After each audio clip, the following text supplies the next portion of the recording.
Volta ao vivo pela RCTV, o canal 27 da NET Digital, o Happy Hour comigo e com Lucas Braz, psicólogo. A gente falando hoje sobre déficit de atenção tão comum hoje em dia, todo mundo acaba apontando que uma pessoa ou outra é hiperativa, não é tão simples assim, tá, gente? Eu estava conversando com ele no bloco anterior sobre as formas de como você identificar na criança ou no adulto, como é que ele tem o déficit de atenção. E agora eu queria saber, Lucas, de você, na criança, como a gente identifica? A criança que não para quieta. Geralmente o pai, a babá, a tia, a criança é hiperativa, aí a gente leva para o psicólogo o primeiro passo, né? Exato. Ele identifica e aí ele dá o diagnóstico e depois é que vem a medicação. Conta pra gente como é que é feito o passo a passo disso. Então, não necessariamente a criança que ela é agitada, mais agitada, ela vai ter ela tem um transtorno de déficit de atenção, né?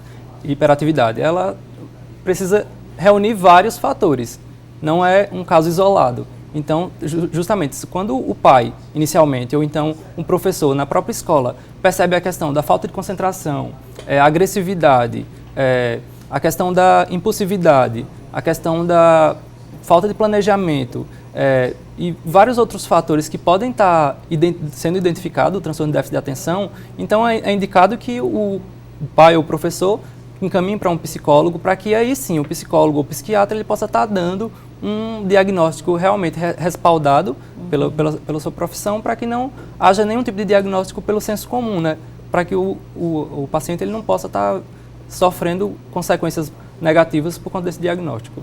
Vindo a ser prescrito a Ritalina para o paciente, exatamente a Ritalina, por quanto tempo, isso também depende de paciente para paciente, mas ele passa a vida toda tomando Ritalina ou não existe casos que seja vitalício, é o tempo todo não.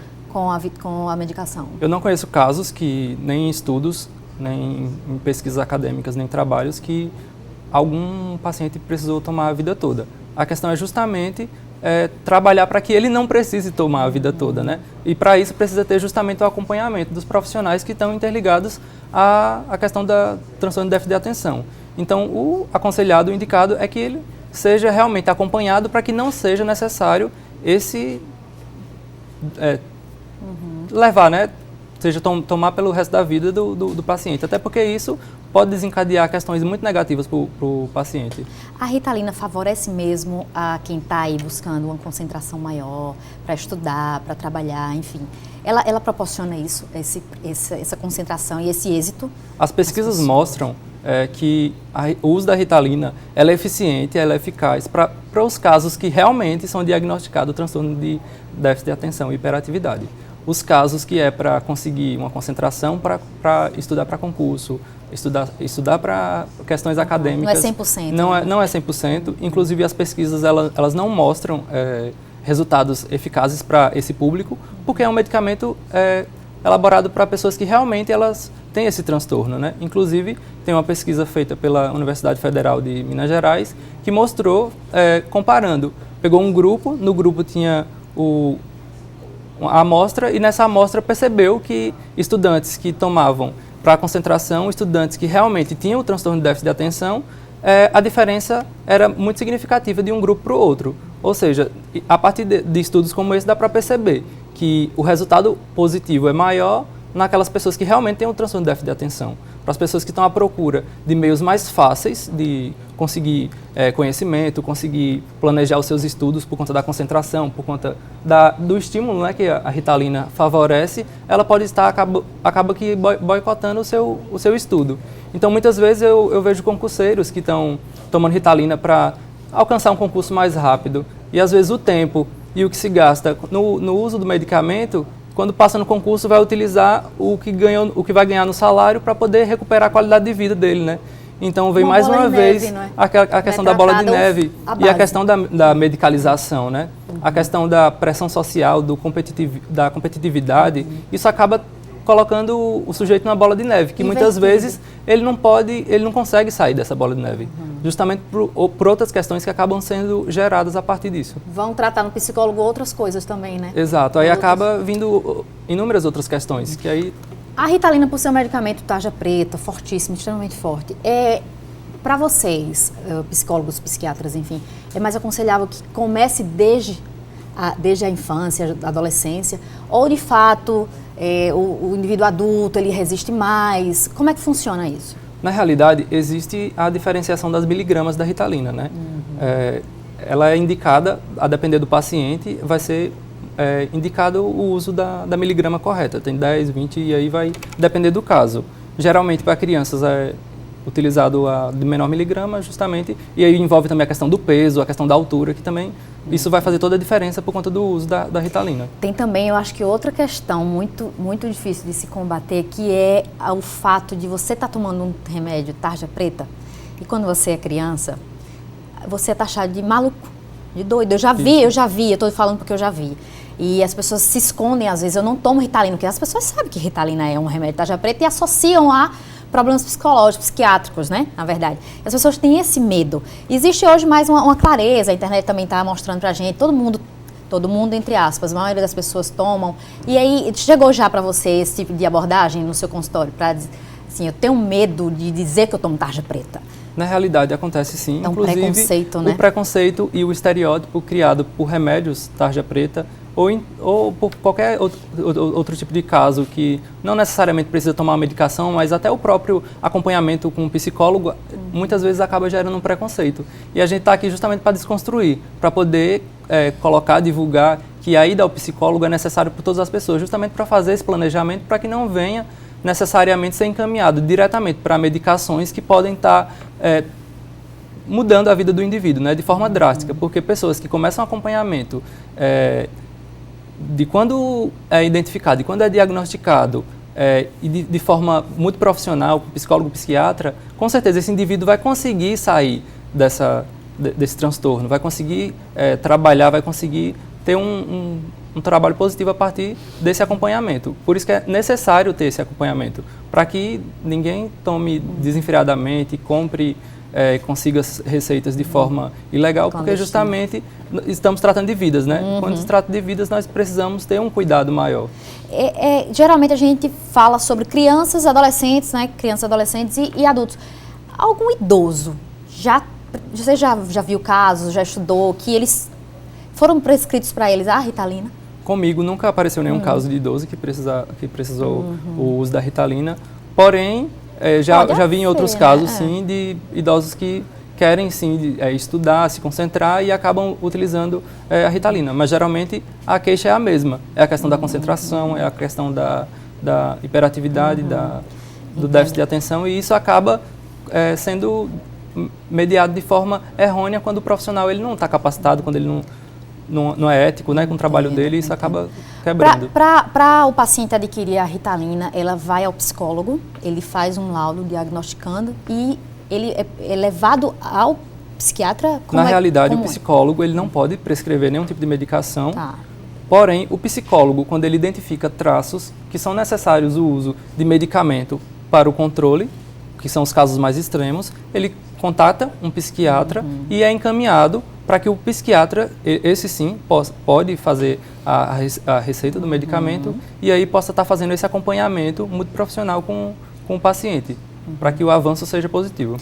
No adulto, Lucas, ele no uso da Ritalina, no dia a dia dele, ele muda as ações ou é só exatamente no momento do foco, do que ele quer, no que ele se propõe a fazer ali, que ele quer concentração? É só nesse momento? Ele tem algumas atitudes que você reconheça que ele está tomando, está com a medicação?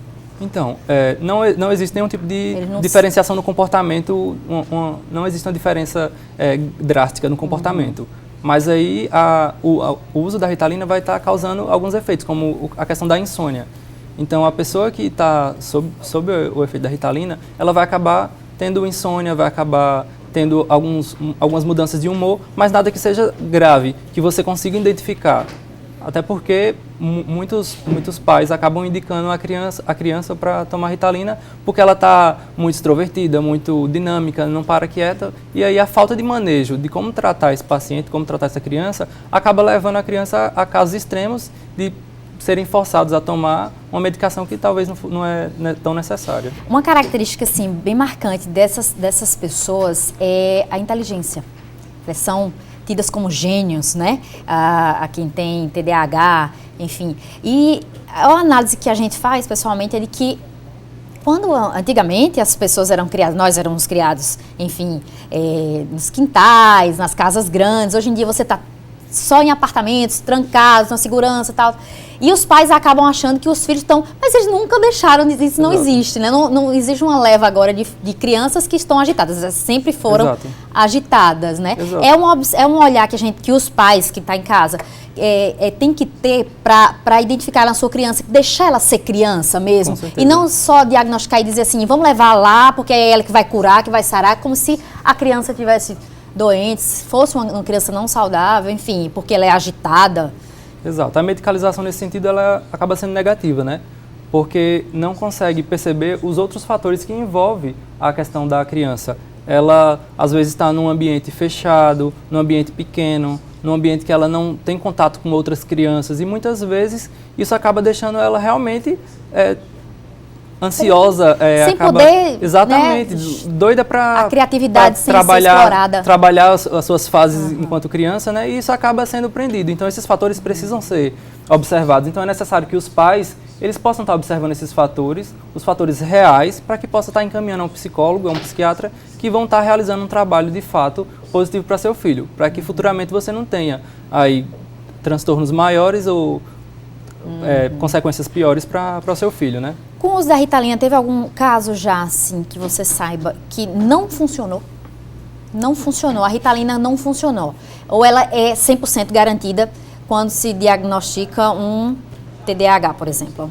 Então, nos casos que realmente são de transtorno de déficit de atenção e hiperatividade, a utilização da Ritalina vai sim deixar a criança, o paciente, no caso, com um foco maior nas questões de planejamento, nas questões de atenção, porém isso nos casos de diagnosticado realmente o transtorno. Quando não é diagnosticado o transtorno, acontece que a pessoa pode tomar e não sentir efeito nenhum, porque é aquela questão, depender da quantidade de miligramas de Ritalina que a pessoa está tomando, ela pode tá utilizando em vão porque acha que não está surtindo nenhum efeito. E aí tenta aumentar, principalmente para as pessoas que usam sem nenhum tipo de acompanhamento médico, e acaba tentando aumentar, o que acaba agravando ainda mais os riscos à saúde. Entendi, Lucas. É sempre bom a gente estar observando o nosso convívio familiar, com os filhos, com os sobrinhos, enfim, com nossa família, para ver, de fato, prestar atenção, né, Lucas? Se de verdade não era uma conversa franca, de mudar de posições, de saber como é que aquela criança, aquela pessoa que veio ao mundo é diferente de mim, de você, enfim, e habituar ela ao tempo e ao espaço mesmo, e diferente de você já achar que tem que inserir uma medicação tão forte. Isso, né? Com certeza. É essa observação que a gente tem que ter em casa. Com certeza. Não precisa ter esse imediatismo. Essa questão do imediatismo acaba sendo negativa. Porque os pais muitas vezes acabam não tendo tempo para estar acompanhando a criança. Muitas vezes pergunta ao professor, ao diretor da escola como é que está a criança, e acaba tendo um julgamento que muitas vezes é errôneo, né? Não tem uma interligação entre professor, aluno, criança, diretor. E aí, caso necessário, a utilização do medicamento. Porém, só para os casos que realmente são diagnosticados, para que a criança não sofra, né? Porque no final das contas é ela que vai estar ali. É a vida dela, né? Lucas, eu vou encerrar o programa de hoje agradecendo demais a tua presença, tá? As portas estão sempre abertas para você. Muito obrigada mesmo. E eu vou deixar um beijo grande pro pessoal lá em Miami, Fabrício, André e Júnior Santos, que estão assistindo a gente pela rctv.com.br. Um beijo para vocês e até amanhã.